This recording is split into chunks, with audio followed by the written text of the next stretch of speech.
Drugs మాఫియాతో లింకులు, Tollywood సహచరులతో drugs సంబంధాలు, సోదరులతో ఈ వ్యవహారానికి సంబంధించిన అంశాలపై సిట్ అధికారులు రవితేజపై ప్రశ్నల వర్షం కురిపిస్తున్నారు.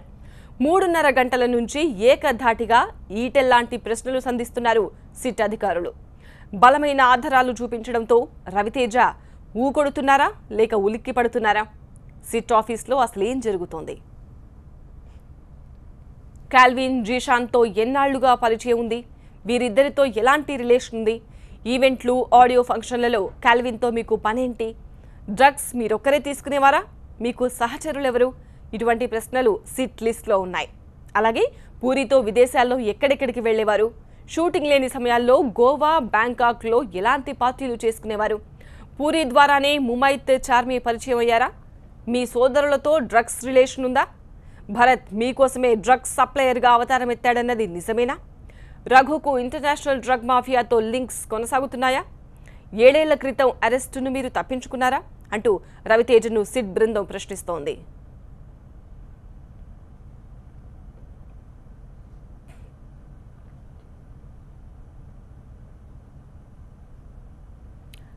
రవితేజ డ్రగ్స్ కేసులో ఆరోపణలు ఎదుర్కోవడం అభిమానులు షాక్ అయ్యారు.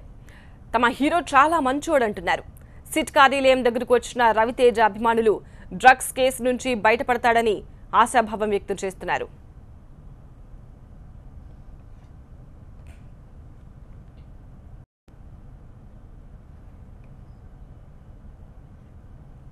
డ్రగ్స్ మాఫియాతో లింకులు, టాలీవుడ్ సహచరులతో డ్రగ్స్ సంబంధాలు, సోదరులతో ఈ వ్యవహారానికి సంబంధించిన అంశాలపై సిట్ అధికారులు రవితేజపై ప్రశ్నల వర్షం కురిపిస్తున్నారు. 3.5 గంటల నుంచి ఏకధాటిగా ఈటెల్లాంటి ప్రశ్నలు సంధిస్తున్నారు సిట్ అధికారులు. బలమైన ఆధారాలు చూపించడంతో రవితేజ ఆన్సర్ చేస్తున్నారా లేదంటే తప్పించుకుంటున్నారా? సిట్ ఆఫీస్లో అసలు ఏం జరుగుతోంది? కాల్విన్ జీషాన్లతో ఎన్నాళ్లుగా పరిచయం ఉంది? వీరిద్దరితో ఎలాంటి రిలేషన్ ఉంది? ఈవెంట్లు, ఆడియో ఫంక్షన్లో కాల్విన్తో మీకు పనేంటి? డ్రగ్స్ మీరొక్కరే తీసుకునేవారా? మీకు ఇంకెవరైనా సహచరులున్నారా? ఇలాంటి ప్రశ్నలు సిట్ లిస్ట్లో ఉన్నాయి. అలాగే పూరితో విదేశాల్లో ఎక్కడెక్కడికి వెళ్లేవారు? షూటింగ్ లేని సమయాల్లో గోవా, బ్యాంకాక్లో ఎలాంటి పార్టీలు చేసుకునేవారు? పూరి ద్వారానే ముమైత్, చార్మి పరిచయం అయ్యారా? మీ సోదరులతో డ్రగ్స్ రిలేషన్ ఉందా? భరత్ మీకోసమే డ్రగ్స్ సప్లయర్గా అవతారం ఎత్తాడన్నది నిజమేనా? రఘుకు ఇంటర్నేషనల్ డ్రగ్స్ మాఫియాతో లింక్స్ కొనసాగుతున్నాయా? 7 ఏళ్ల క్రితం అరెస్టును మీరు తప్పించుకున్నారా అంటూ రవితేజను సిట్ బృందం ప్రశ్నిస్తోంది.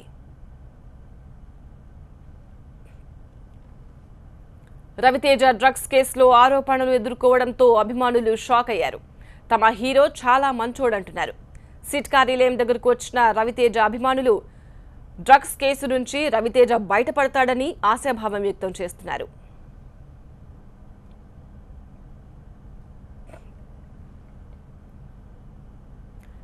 రవితేజ అంటే ఎనర్జీ, ఎనర్జీ అంటే రవితేజ. ఎన్ని గంటలు షూటింగ్ చేసినా ఆయనలో ఎనర్జీ తగ్గదంటాయి సినీ వర్గాలు. ఇక ఆయన డైలాగుల్లో పవర్ ప్రవహిస్తూ ఉంటుంది. విలన్లకు పంచ్ల మీద పంచ్లు ఇస్తూ ఉంటాడు రవితేజ. మరి ఈ హై ఎనర్జీ వెనుక రీజన్ ఉందా? సిట్ టీమ్ ఇంట్రాగేషన్ రూమ్లో మాస్ మహారాజా హాట్ సీట్లో కూర్చోవడం ఇప్పుడు సంచలనంగా మారింది. Raviteja 27 years industry. ఇన్నేళ్లలో ఒక్కసారి కూడా ఏ వివాదంలోనూ రవితేజ పేరు బయటకు రాలేదు. చివరకు రవితేజ సోదరులు భరత్, రఘులు డ్రగ్స్ కేసులో చిక్కుకున్నప్పుడు కూడా రవితేజ పేరు వినిపించలేదు.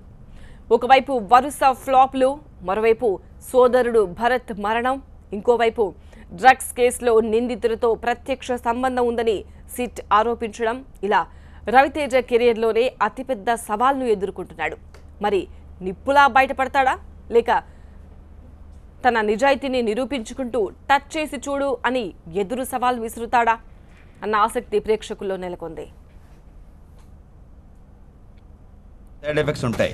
వీడు మాక్సిమం ఇంకో 10 నిమిషాల కంటే ఎక్కువ బతకడం. ముందు జీర్ణశక్తి, ఆ తర్వాత చూపు, వినికిడి, ఇలా ఓదాని తర్వాత ఒకటి పోయి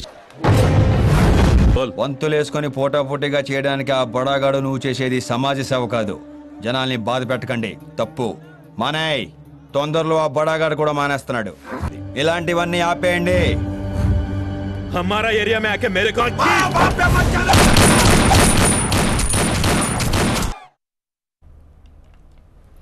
ఫిల్మ్ కెరియర్లో రవితేజ చాలా స్ట్రగుల్స్ ఫేస్ చేశాడు.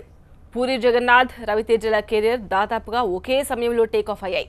హీరోగా రవితేజ, డైరెక్టర్గా పూరి కలిసి హిట్స్ కొట్టారు.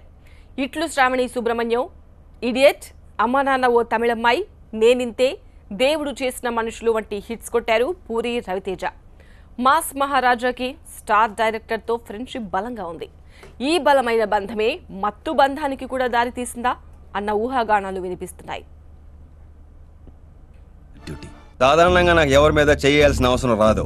ఒకవేళ వస్తే నా చెయ్యి కూడా నా మాట విందు. నా బాడీలో పార్ట్స్ కి ఇండివిజువాలిటీ ఎక్కువ. దేని పని చేసుకుపోద్ది. నేను డిసైడ్ అవటమే, డిలే ఉండదు. అసిస్టెంట్ డైరెక్టర్గా, క్యారెక్టర్ ఆర్టిస్ట్గా, హీరోగా, స్టార్ హీరోగా ఇలా రవితేజ 27 ఏళ్లుగా టాలీవుడ్లో తనదైన మార్కు వేశారు. 1990లో కర్తవ్యం సినిమా తర్వాత సినిమా ద్వారా వెండితెరకు పరిచయమయ్యారు రవితేజ. నిన్నే పెళ్లాడుతా సినిమాకు కృష్ణవంశీ దగ్గర అసిస్టెంట్గా పనిచేశారు. ఆ తర్వాత సింధూరం, సీతారామరాజు, పాడుతా తీయగా, మనసిచ్చి చూడు వంటి సినిమాల్లో నటుడిగా గుర్తింపు తెచ్చుకున్నారు. నీకోసం సినిమాతో హీరోగా మొదటి అవకాశం సొంతం చేసుకున్నారు రవితేజ. ఇక ఆ తర్వాత పూరి జగన్నాథ్ రవితేజ ఇమేజ్ను పూర్తిగా మార్చేశారు. ఇట్లు శ్రావణి సుబ్రహ్మణ్యంతో మొదలుపెట్టి ఈడియట్తో దుమ్ము రేపారు. పవర్ఫుల్ డైలాగులతో, ఎనర్జీ యాక్షన్ సీక్వెన్లతో ఇరగదీసిన రవితేజ రియల్ లైఫ్లో అతిపెద్ద పరీక్షను ఎదుర్కొంటున్నారు. డ్రగ్స్ కేసులో సిట్ విచారణ కోసం నవ్వుతూ హాజరయ్యారు రవితేజ. గళ్ల చొక్కా వేసుకుని ముఖంపై నవ్వుతూ చకచక నడుచుకుంటూ వచ్చేశారు. మరి సిట్ ప్రశ్నలకు మాస్ మహారాజ్ ఇలాగే చకచక ఆన్సర్స్ ఇస్తారా? రవితేజలోని పవర్కు మత్తు పదార్థాలు కారణమా అన్న అనుమానాలను ఎలా క్లియర్ చేస్తారు? డ్రగ్స్ వ్యవహారంతో సంబంధం లేదంటున్న రవితేజ తాను నిప్పు అని ఎలా నిరూపించుకుంటారు?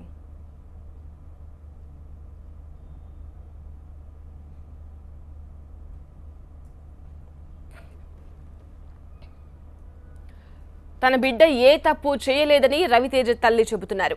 తాము భయపడడం లేదని చెప్పారామె. బ్లడ్ శాంపిల్ ఇవ్వాలని సిట్ కోరితే రవితేజ తప్పకుండా ఇస్తాడని చెప్పారామె. తప్పకుండా బ్లడ్ కూడా ఇస్తాడు టెస్టింగ్కి. చేసుకోమనండి, ఏదో ఒకటి వాళ్ళ ఇష్టం. చేయనప్పుడు మనం ఎందుకు భయపడాలి? సో చాలా కాన్ఫిడెంట్గా ఉన్నారు రవితేజ ఏ తప్పు చేయలేదు, అసలు డ్రగ్స్ అలవాటే లేదు అని. మనం ఎందుకు చేయలేదు, మనం తప్పు అయితే చేయలేదు. అది ఏదైనా దుర్మార్గం బయట నుంచి ఏదైనా వస్తే మనం చెప్పలేం తప్ప, నిజంగా కావాలనుకుంటే నిజాయితీగా తను బ్లడ్ ఇస్తాడు, ఏమడుగుతాడు చెప్తాడు. ఆ సంబంధం లేదు, దాని గురించి తనకు అంత నాలెడ్జ్ కూడా లేదు. డ్రగ్ గురించి భయం లేదు, భయపడక్కర్లేదు, వెనకడిగే లేదు మాకు. ఏది కావాలితే చెక్ చేసుకోండి బాడీ అంతా.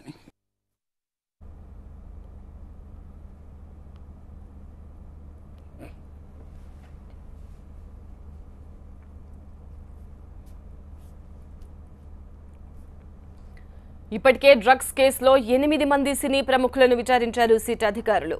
నటి ముమైత్ ఖాన్ను దాదాపు 7 గంటలు, హీరోయిన్ చార్మిని 6.5 గంటలు, ఆర్ట్ డైరెక్టర్ చిన్నాను 4 గంటల పాటు విచారించారు.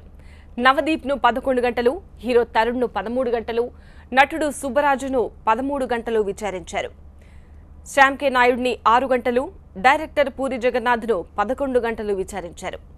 కాల్విన్తో వారికి ఉన్న సంబంధాలపై ప్రశ్నలతో ఉక్కిరిబిక్కిరి చేసినట్టు సమాచారం. డ్రగ్స్ విచారణ వల్ల సినీ ఇండస్ట్రీ ఆందోళన చెందుతున్నట్లు తాను ఎక్కడా వినలేదన్నారు తెలంగాణ మంత్రి తలసాని శ్రీనివాస్ యాదవ్. అవన్నీ ఒట్టి పుకార్లే అన్నారు. సినీ పరిశ్రమ తరలిపోతుందన్న ఆందోళన కూడా అక్కర్లేదన్నారు. డ్రగ్స్ అనేటువంటి భూతం ఈ ప్రపంచాన్ని బట్టి పీడిస్తున్నమాట వాస్తవం. అది రాంగా రైటా అనేది మీకు అందరికీ తెలుసు. మీ ద్వారా ప్రజలు కూడా వాళ్ళ పిల్లల్ని జాగ్రత్తగా పెట్టుకోవాలనేటువంటి సంకల్పంతో మరి గడిచిన ప్రభుత్వాలు ఎవరు కూడా పట్టించుకోలేదు. ఈ ప్రభుత్వం చాలా సీరియస్గా ఉంది. దాంట్లో ఏ ఇన్ఫర్మేషన్ ఉన్నా కానీ ఎప్పటికప్పుడు ఎక్సైజ్ డిపార్ట్మెంటు బాధ్యత తీసుకొని ముందుకెళ్తుంది. అంతేగాని ఎవరు ఆందోళన పడవలసినటువంటి అవసరం లేదు. తెలంగాణ ప్రభుత్వం ఎవరో వ్యక్తులనో వ్యవస్థనో టార్గెట్ చేసే పరిస్థితులు ఉండవు. స్టూడెంట్స్ వరకు మన బాధ్యత కాబట్టి సొసైటీలో ఉన్నటువంటి గవర్నమెంట్గా పెద్దలుగా వాళ్ళ పేరెంట్స్కు కౌన్సిలింగ్ ఇచ్చే కార్యక్రమం మాత్రం జరుగుతుంది. అంతేగాని ఇతరత్ర ఎవరి మీద ఉన్న ఎంక్వైరీ చేయడానికి ప్రభుత్వం సిద్ధంగా ఉంది. అంతేగాని ఎవరినో టార్గెట్, ఇప్పుడు ఇండస్ట్రీ అంటే ఒక 10-12 మంది ఇండస్ట్రీలో ఉన్నట్టు చాలా ఫోకస్ ఇస్తుంది. అది కరెక్ట్ కాదు. 50 సంవత్సరాల నుంచి స్థిర నివాసం ఏర్పాటు చేసుకున్నటువంటి సినిమా ఇండస్ట్రీ ఈ సినిమా ఇండస్ట్రీకి సంబంధించి కొన్ని వందలాది మంది హీరోస్ ఉన్నారు, హీరోయిన్స్ ఉన్నారు, క్యారెక్టర్ ఆర్టిస్టులు ఉన్నారు, టెక్నీషియన్స్ ఉన్నారు. కొన్ని లక్షల మంది హైదరాబాద్లో వారి నివాసం ఉంది. అంతేగాని సినిమా ఇండస్ట్రీ వాళ్ళు వాళ్ళైతే ఆందోళన పడుతున్నట్టు కానీ వాళ్ళు ఇబ్బంది పడుతున్నట్టు కానీ నాకైతే నా దృష్టికి ఏం రాలేదు. మరి ఆ దృష్టి అంతా అక్కడక్కడ కొంత రూమర్స్ అయితే స్ప్రెడ్ చేస్తున్నారు. కానీ ఎవ్వరు ఏ టెన్షన్ పడవలసినటువంటి అవసరం లేదు. తెలంగాణ ప్రభుత్వం మంచి చేయడానికి, మంచి కోసం సపోర్ట్ చేయడానికి ప్రభుత్వం ఎప్పుడు సిద్ధంగా ఉంటుంది. కానీ ఇటువంటి వచ్చినప్పుడు మాత్రం ఇప్పుడు ఏమైపోయిందంటే బాగా హైప్ క్రియేట్ చేశారు. నేనేమడుగుతా అంటే ఇప్పుడు డ్రంక్ అండ్ డ్రైవ్ కింద రాత్రిలో పూట కొన్ని కేసెస్ పెడతారు. అక్కడ ఆ వెహికల్స్ నడిపించే వాళ్ళు తాగి ఉన్నప్పుడు కానీ అవి పెడతారు. రోజు వందలాది మంది అయితేనేమో న్యూస్ కాదు కదా. ఎవరన్నా సెలబ్రిటీగా అయ్యేపటికే ఆటోమేటిక్ సినిమా ఆర్టిస్ట్ అనేసరికి దాని హైప్ క్రియేట్ చేస్తారు. అదే జరుగుతుంది తప్ప ఎవరు ఆందోళన పడవలసిన అవసరం లేదు.